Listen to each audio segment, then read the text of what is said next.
C'est Madame Amadou Diop, présidente de l'antenne régionale COSEF. Par rapport à l'accès de la femme à la terre au niveau de la région, vraiment, c'est un problème vraiment délicat. La plupart du temps, c'est des pesanteurs socio-culturels qui font que les femmes, beaucoup de femmes ne demandent pas. Elles pensent peut-être que les terres, c'est pour les hommes.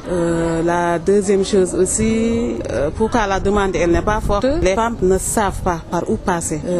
Et la troisième chose aussi, je peux dire que c'est par méconnaissance, parce qu'elles ne savent pas que la femme elle a le même droit pour l'accès à la terre que l'homme. Ce qui fait que vraiment la demande ici n'est pas trop forte pour les femmes. Il y a des femmes qui déposent, mais pour par exemple des terres à exploiter, il n'y en a pas beaucoup. Parce que tout simplement, elles pensent que vraiment les terres c'est pour les hommes. Tenant compte vraiment de nos pesanteurs socio-culturelles, toujours la femme croit que la terre c'est pour l'homme. Alors qu'elles ont le même droit que l'homme par rapport aux terres. Il suffit de faire ta demande et si elle est légalement constituée, et je pense qu'il n'y a pas de problème pour obtenir cette terre. Les femmes, elles ne savent pas. Elles ne sont pas outillées. Maintenant, la meilleure chose, c'est vraiment de les sensibiliser, de les outiller pour qu'afin vraiment, elles savent qu'elles ont le même droit que l'homme par rapport à l'accès de la terre. C'est ça seulement qui pourra régler le problème.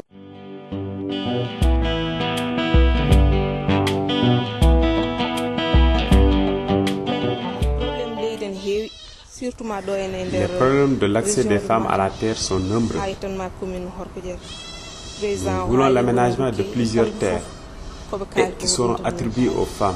Dans la région de Matam, et plus précisément dans la commune de Orkadiéré et ses alentours, on a tous les problèmes du monde pour avoir des surfaces cultivables. Les droits limités qu'on nous octroie nous empêchent d'investir de façon durable. Nous voulons que les autorités coutumières et religieuses aident les femmes à avoir leur propre terre. Et les surfaces que nous exploitons sont souvent petites et à faible productivité. Nous voulons émerger avec les femmes du Sénégal à partir de nos propres terres.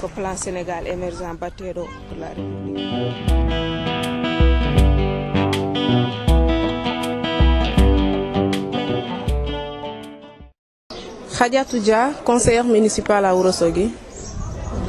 Madame Dia, est-ce que vous pouvez nous parler du problème de l'accès des femmes à la terre dans la région de Matam?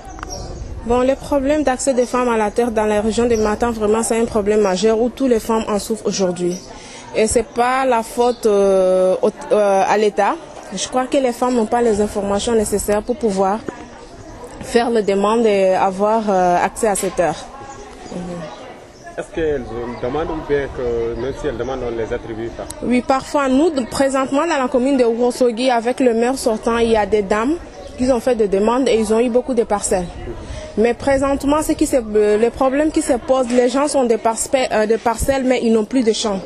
Parce qu'à Ourossogui, dès que tu as un terrain, tu peux exploiter pour faire un champ, mais on n'attribue plus le champ aux personnes.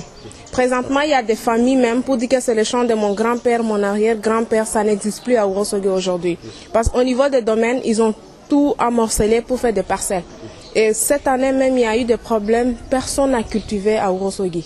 Si ce n'est pas dans la commune rurale de Ogo, mais dans la commune de Ourossogui, il y a presque plus de terres à partager.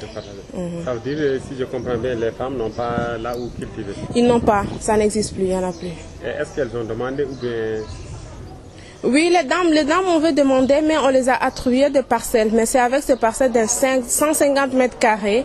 Pendant l'hivernage ou bien pendant la saison, ils essayent de faire des jardinages ou bien essayent de cultiver pendant l'hivernage. Mais champ même, ça n'existe plus à Ourossogui, il n'y en a pas. Dans d'autres collectivités locales, est-ce que vous connaissez, il y a certaines femmes qui ont accès facile à la terre? Oui, dans d'autres communautés rurales, il y en a. Par exemple, dans la communauté rurale de Ogo, j'en connais, il y a des dames, ils ont des terres et ils sont en train de cultiver. Oui. Les terres les appartiennent ou bien on les a louées ou bien on les a prêtées? Bon, là vraiment, je n'ai pas plus d'informations, mais ce que je sais ici, au niveau de la région de Matam, on ne loue pas. Soit les terres appartiennent à votre grand-père ou bien à votre papa. Et il y a une démarche qu'on fait entre la famille et la cadastre. S'il s'agit de 4 ou bien 5 hectares, on vous donne 20 à 30 parcelles et la cadastre prend le reste et la mairie prend une autre partie. Merci beaucoup. Ok, merci.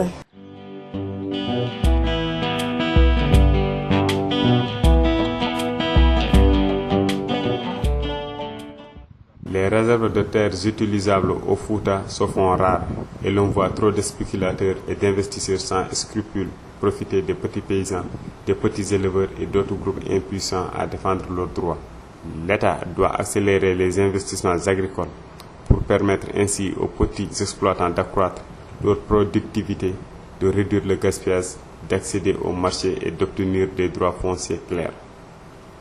Au Fouta, comme partout au Sénégal, les gens sont très attachés à leurs terres.